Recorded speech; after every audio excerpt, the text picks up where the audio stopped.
बहुत बहुत स्वागत। आप देख रहे हैं एमपी अब तक। आपके साथ मैं हूं ललित प्रजापति। शुरुआत संस्कारधानी से। जबलपुर से बड़ी खबर आपको बता दें, वकील की मौत के बाद कोर्ट परिसर में जमकर हंगामा हुआ। हाईकोर्ट के परिसर में यह हंगामा हुआ। अधिवक्ता अनुराग साहू ने खुदकुशी कर ली थी। मृतक का शव लेकर हाईकोर्ट पहुंच गए वकील, और वकीलों ने, कानून के रखवालों ने बार काउंसिल के दफ्तर को फूंक दिया। मीडिया कर्मियों से बदतमीजी और मारपीट भी की गई, और ये वो कर रहे हैं जिनके ऊपर कानून का पालन करवाने की जिम्मेदारी है।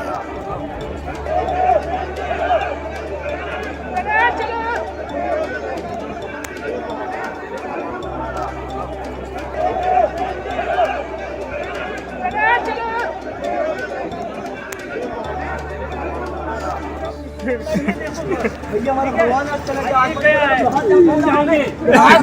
एक कर देंगे। अरे भाई बाहर क्या है भैया, मत बनाओ।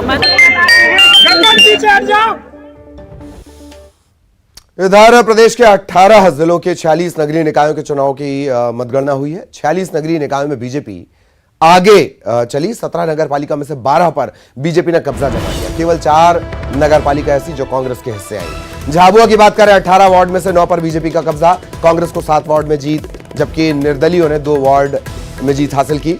मंडला में 24 वार्ड में से 10 बीजेपी, 8 कांग्रेस, 6 निर्दलीय। नैनपुर 15 वार्ड, 4 बीजेपी, 5 कांग्रेस, 6 निर्दलीय। सारणी 19 बीजेपी, 11 कांग्रेस। खुरई भूपेंद्र सिंह का गढ़, बीजेपी का क्लीन स्वीप, 32 में से 32 बीजेपी के खाते में। गोपाल भार्गव का गढ़, बीजेपी 23 में से 23। नेपानगर 24 वार्ड, 12 पर बीजेपी, 2 पर कांग्रेस। Shahdol 39 ward, BJP 18, 9 Congress. कोतमा की 15 सीट, 6 पर बीजेपी, 7 पर कांग्रेस। पाली के 15 वार्ड, 8 पर बीजेपी, 5 पर कांग्रेस।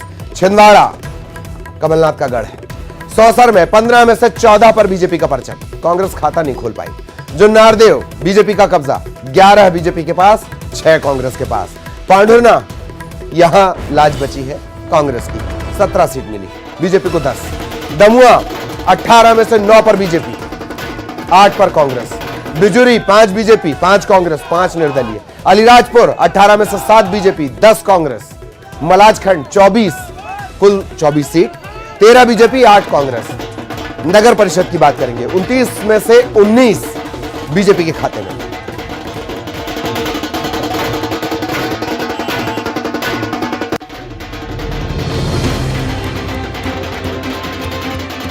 ये जीत का जश्न है, जश्न बीजेपी के कार्यकर्ता मना रहे हैं। दरअसल नगरीय निकाय चुनाव के नतीजों में बीजेपी ने फिर से जीत का डंका बजाया है। 17 नगर पालिका में से 12 पर बीजेपी ने कब्जा किया, जबकि 29 नगर परिषद में से 19 पर कमल खिला है। बात झाबुआ की करें तो यहाँ 18 वार्ड में से 9 पर बीजेपी ने कब्जा जमाया। वहीं कांग्रेस को 7 वार्ड में जीत मिली है, जबकि निर्दलीयों ने 2 वार्ड में परचम लहराया। वहीं मंडला के 24 वार्ड में से 10 बीजेपी, 8 कांग्रेस, 6 निर्दलीयों के खाते में गए। नैनपुर में 15 वार्ड में से 4 बीजेपी, 5 कांग्रेस, 6 पर निर्दलीय जीते। सारणी में बीजेपी 19 और कांग्रेस 11। वहीं खुरई भूपेंद्र सिंह का गढ़ है, और यहां बीजेपी ने क्लीन स्वीप किया है। 32 में से 32 वार्ड में बीजेपी जीती है। गोपाल भार्गव के गढ़ में बीजेपी ने परचम लहराया। यहां की 23 वार्ड में से 23 पर बीजेपी का कब्जा हुआ। शहडोल में 39 वार्ड में से बीजेपी को 18 और कांग्रेस को 9 वार्ड मिले हैं। कोतमा की 15 सीटों में से 6 पर बीजेपी और 7 पर कांग्रेस ने कब्जा किया है। पाली के 15 वार्ड में से 8 पर बीजेपी, 5 पर कांग्रेस। छिंदवाड़ा को कमलनाथ का गढ़ माना जाता है। यहां सौसर में 15 वार्ड में से 14 पर बीजेपी ने परचम लहराया। कांग्रेस का यहां खाता भी नहीं खुला। जो नारदेव में भी बीजेपी का कब्जा हुआ है, यहां 11 पार्षद बीजेपी के जीते हैं, जबकि 6 पर कांग्रेस। वहीं पांढुर्ना में कांग्रेस की जीत हुई है, 17 सीट मिली है, जबकि बीजेपी को 10 सीट मिली। दमुआ में 18 में से 9 पर बीजेपी, 8 पर कांग्रेस को जीत मिली। बिजुरी में मुकाबला बराबरी पर रहा। यहां 5 पर बीजेपी, 5 कांग्रेस, 5 निर्दलीय पार्षद बने हैं। अलीराजपुर में 18 में से 7 पर बीजेपी और 10 पर कांग्रेस जीती है। मलाजखंड की 24 सीटों में से 13 बीजेपी, 8 सीट कांग्रेस ने जीती हैं। कुल मिलाकर शहर की सरकार के चुनाव में बीजेपी ने फिर से लोहा मनवाया है। तो निकाय के नतीजों से बीजेपी गदगद। मंत्री भूपेंद्र सिंह का कहना है कि नतीजों की झलक विधानसभा चुनाव में देखने को मिलेगी। कांग्रेस कह रही है कि 250 वार्ड में कांग्रेस ने जीत दर्ज की, जबकि कई निर्दलीय भी कांग्रेस के साथ हैं। जो चुनाव थे वो अधिकांश ट्राइबल एरिया में थे, और ट्राइबल एरिया में एक तरफा समर्थन भारतीय जनता पार्टी को मिला है, ये बहुत अच्छे संकेत है। और अब पूरा ट्राइबल समाज भारतीय जनता पार्टी के साथ जो माननीय मुख्यमंत्री जी ने विकास के काम किए हैं, अब जनजाति समाज को लगता है कि हमारा विकास अगर हो सकता है तो भारतीय जनता पार्टी की सरकार के द्वारा ही हो सकता है। वीडी शर्मा साहब सारी सीट जीतने की बात कर रहे थे और आधे से ऊपर टोटल में कांग्रेस पार्टी जीती है और जिसमें अधिकांश निर्दलीय हैं वो भी कमोबेश कांग्रेस पार्टी के हैं। हमारे लीडर माननीय कमलनाथ जी पिछले निकाय चुनाव के दौरान कह गए थे सामान्य तौर पर बातचीत में कि यह चुनाव रिहर्सल है, सेमीफाइनल नहीं है। इधर भोपाल में सीएम शिवराज सिंह चौहान ने मेधावी छात्रों को बड़ी सौगात दी। सीएम ने 91,000 छात्रों के खाते में लैपटॉप के लिए 25,000 रुपए ट्रांसफर किए। गरीब छात्रों के लिए चलाई जा रही योजनाओं का जिक्र भी किया।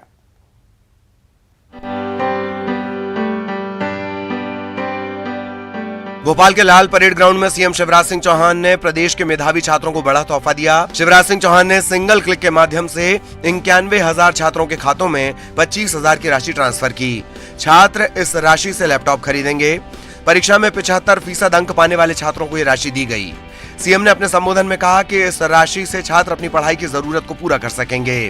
सीएम ने सरकार की योजनाओं का जिक्र किया और गरीब छात्रों को हाई एजुकेशन में मदद करने का भरोसा दिया।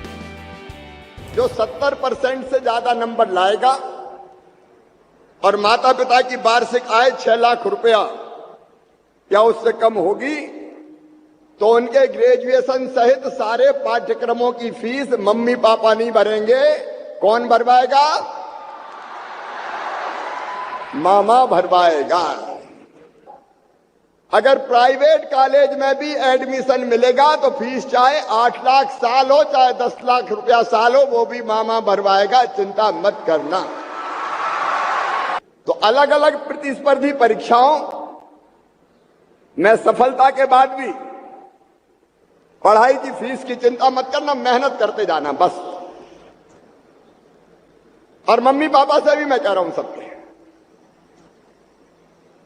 बच्चों को स्वाभाविक रूप से फूलने दो, फलने दो। सीएम ने अभिभावकों को नसीहत दी है। उनका कहना था कि बच्चों की शिक्षा बेहद जरूरी है, ऐसे में उनकी पढ़ाई किसी भी परिस्थिति में जारी रखी जानी चाहिए। गुना में प्रदेश के पंचायत मंत्री महेंद्र सिंह सिसोदिया एक बार फिर एक्शन में नजर आए। गैर जिम्मेदाराना रवैये को लेकर कर्मचारियों और अधिकारियों को फटकार लगाई। पंचायत मंत्री अपने विधानसभा क्षेत्र के दौरे पर थे, करोड़ों की सौगात देने पहुंचे थे। ग्रामीणों की समस्या सुनने के दौरान वहां मुख्य चिकित्सा अधिकारी और ब्लॉक मेडिकल ऑफिसर को जमकर उन्होंने फटकार लगाई। आपको ये नहीं मालूम कि आपके डिपार्टमेंट का कार्यक्रम है? फिर क्या कहा है तैयारी? ये 6 बिस्तरी प्राथमिक स्वास्थ्य केंद्र, सामुदायिक स्वास्थ्य केंद्र उन्नयन, ये कहाँ है ये कार्यक्रम?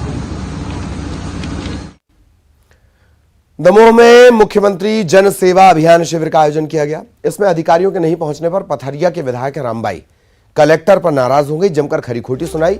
यह भी कहा कि मैंने लोगों की समस्याएं बताई तो कह रहे हैं कि चेक करा लेंगे। अच्छा रहा कि वो चैम्बर में घुस गए, वरना चेक कराने लायक नहीं रहते। विधायक ने शांति समिति की बैठक में कलेक्टर और एसपी की सोने वाली फोटो पर भी, एक वायरल फोटो है दरअसल, सो रहे हैं एसपी कलेक्टर, इस पर टिप्पणी भी की।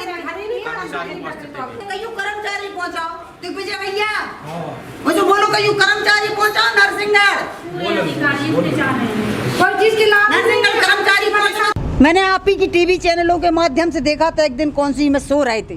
जब ऐसे अधिकारी, सोने वाले अधिकारी बैठा देंगे अदर मध्य प्रदेश में कलेक्टेडों में या जहां भी, तो आप जा बताइए कि जनता की हालत क्या होगी।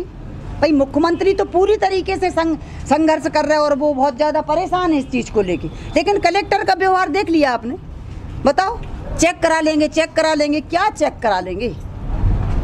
थोड़ी देर और खड़े रहते ना तो भी चेक करावे लायक नहीं बचते, हम यहाँ कह रहे हैं। अच्छा है कि जल्दी चैम्बर में घुस गए, नहीं तो जो गरीब ने हम छोड़ते ने उनके लाने। आदिवासियों के साथ साथ अनुसूचित जाति पर बीजेपी की नजर है। दलित बस्तियों में बीजेपी अभियान चलाने जा रही है और बीजेपी के अभियान पर कांग्रेस तंज कर रही है। सूबे में विधानसभा चुनाव में वक्त है, लेकिन बीजेपी ने वोटर्स को साधने की कवायद शुरू कर दी है। आदिवासियों के साथ अनुसूचित जाति वर्ग के लिए बीजेपी संपर्क अभियान चलाएगी। सूबे के 75,000 बस्तियों में बीजेपी केंद्र और राज्य सरकार की योजनाओं की जानकारी देगी। इस दौरान कांग्रेस के दुष्प्रचार का भी जवाब दिया जाएगा। भारतीय जनता पार्टी अनुसूचित जाति मोर्चे ने अनुसूचित जाति की बस्तियों में सीधा संपर्क बनाए रखने के लिए एक बस्ती संपर्क अभियान कार्यक्रम लॉन्च किया है।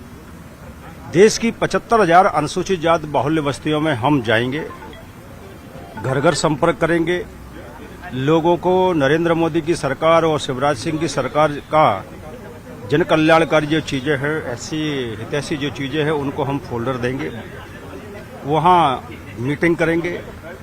वहाँ पर हम 100 मतदाता से ऊपर मतदाताओं पर 2 कम से कम लोगों को, कार्यकर्ताओं को नियुक्त करेंगे। उधर आदिवासी और अनुसूचित जाति पर कांग्रेस की भी नजर है। कांग्रेस ने बीजेपी पर आदिवासियों के लिए कुछ न करने के आरोप लगाए।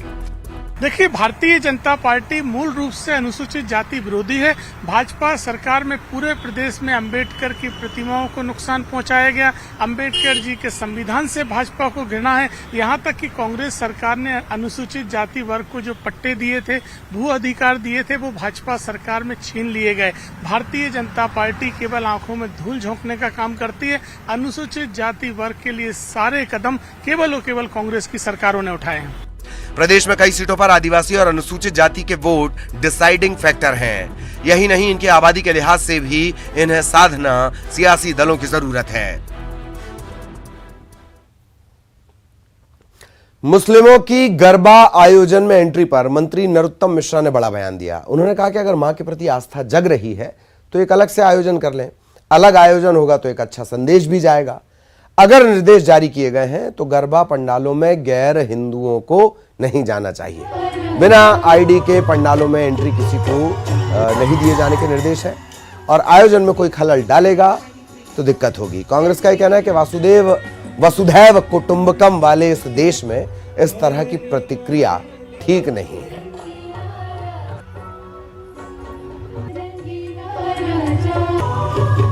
जब कोई निर्देश जारी किए गए हैं तो इन लोगों को नहीं जाना चाहिए, सावधानी रखनी चाहिए। और मान लो इतना ही अगर धर्म के प्रति या माँ के प्रति आस्था है तो इन लोगों को एक अलग से गरबा का आयोजन रखना चाहिए। इससे समाज में संदेश भी अच्छा चला जाएगा। एक आयोजन खुद भी करें, बनाएं, व्यवधान न डालें। पर यह एक असफल गृह मंत्री की प्रतिक्रिया हो सकती है।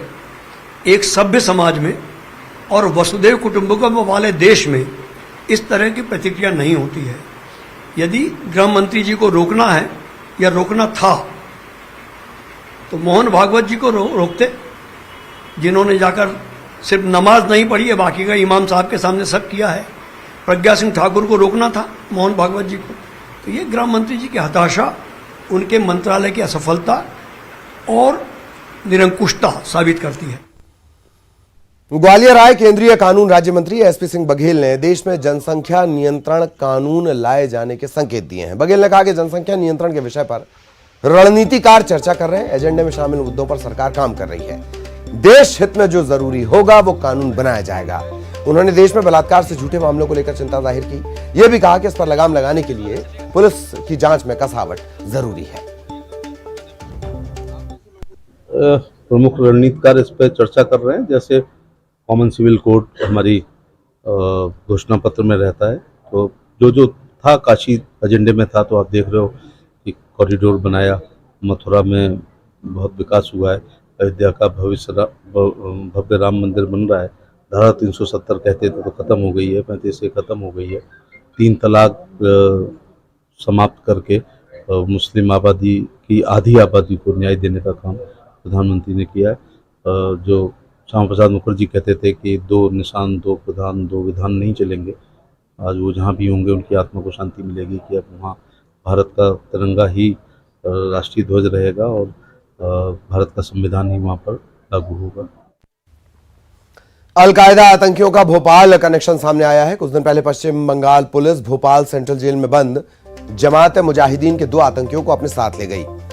इन आरोपियों पर वहां यूएपीए एक्ट के तहत मामला दर्ज है, इसलिए इन्हें प्रोडक्शन वारंट पर लाया गया, क्योंकि बंगाल में पकड़े गए अलकायदा के आतंकियों ने इन दोनों आतंकियों के नाम बताए थे। इस बात की पुष्टि गृह मंत्री डॉक्टर नरोत्तम मिश्रा ने भी की है।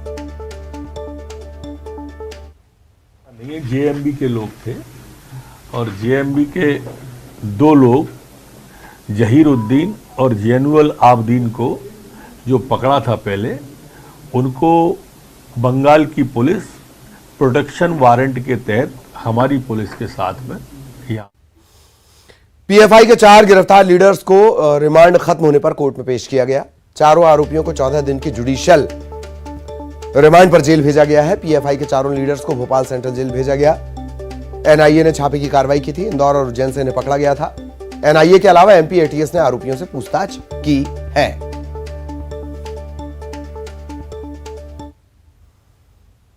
इधर ग्वालियर में 2 मंजिला इमारत को गिराया गया। जिला प्रशासन और नगर निगम की टीम ने मकान पर कार्रवाई की। एयरफोर्स स्टेशन के करीब इस मकान को अवैध तरीके से बनाया गया था। मकान की वजह से नए टर्मिनल में दिक्कत आ रही थी, लिहाजा प्रशासन ने इस मकान को जमींदोज कर दिया।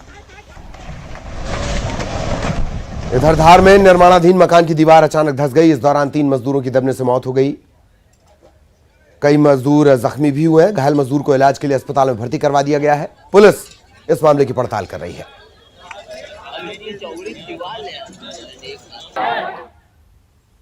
शारदीय नवरात्र के मौके पर सीएम शिवराज अपने परिवार के साथ सीहोर में अपनी कुलदेवी मां विजयासन के दर्शन करने पहुंचे। सीएम के साथ उनकी पत्नी साधना सिंह, बेटा कार्तिकेय भी मौजूद रहे। सीएम शिवराज ने गर्भगृह में बैठकर विधि विधान से मां की पूजा अर्चना की। मां विजयासन की आरती उतारी। प्रदेश की सुख समृद्धि की कामना की।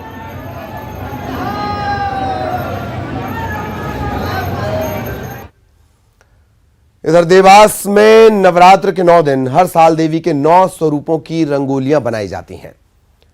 विक्रम सभा भवन में रंगोली की प्रदर्शनी लगी है। इसे देखने के लिए दूर दूर से लोग आते हैं।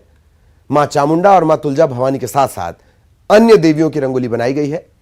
रंगोली बनाने वाले शादाब ये बताते हैं कि माता के 9 स्वरूपों का बखान ये रंगोलियां करती हैं। लोग इसे खूब पसंद करते हैं। जिला प्रशासन का भी सहयोग रहता है। दतिया के भांडेर से भव्य चुनरी यात्रा निकाली गई। यहां श्रद्धालुओं ने 161 मीटर लंबी चुनरी यात्रा निकाली। भांडेर से शुरू होकर रामगढ़ के माता मंदिर में ये यात्रा पहुंची। 12 किलोमीटर की इस यात्रा में भक्त शामिल हुए। 68वां राष्ट्रीय फिल्म पुरस्कार एमपी को मिला।